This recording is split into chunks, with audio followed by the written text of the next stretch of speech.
Harka fuunee kabajamtoota daawwattoota chaanala Amiir Tube Riikardis asoosama gabaabaa halkan bari'uu dide jiru qabannee dhufnee jirra. Haga xumuraatti nu waliin turaa. Like, subscribe, share gochuun nu hordofaa.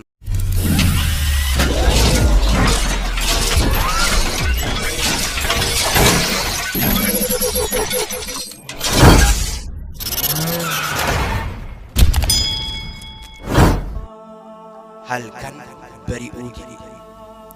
Guyyaan san guyyaa jalqaba torbaanii yookaan isniina. Guyyaa isniinaa akka uummata naannoo kanaatti guyyaa jabaa yookaan magaalaan itti oowwitu namoonni baadiyyaa gara magaalaa kuduraa fi muduraa wantoota adda addaa gurguruuf qabatanii dhufanidha. Namoonni magaalaa immoo waan isaan barbaachisu bituuf gara magaalaa dhufanii asiif achi naannawanii. Halkan bari'uu.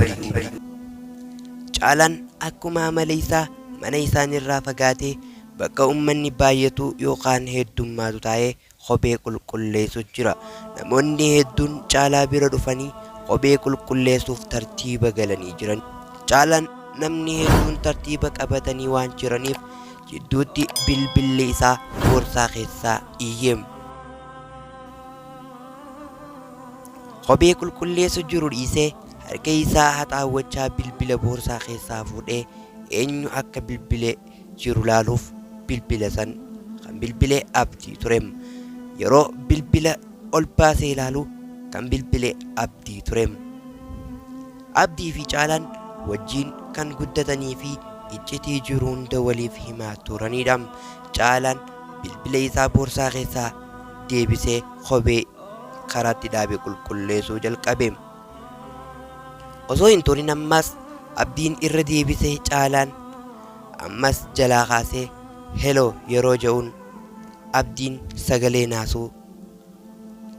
naasuu fi ciccitaa ta'een daddafii na dhaqqabe jedhee Caalaan hedduu rifatee maaltu ta'e maaltu uumame jedheen. Abdiin xiqqoo hafuura baafachaatuma Caalaa harmeente. Asoosama gabaabaa halkan bari'uu dide jiru kutaa lammaffaan hanga isin dhufutti like, subscribe, share godhuun nu eegaa isin jenna. Koomentii keessan kannachuun nu jajjabeessaa. Amiir Tube Riikardis filannoo keessan. Namoonni chaanala kanaaf haaraa taatan subscribe godhuun mallattoo bilbilaa tokkoon irra keessanii maatii keenya taatanii nu hordofuu ni dandeessan.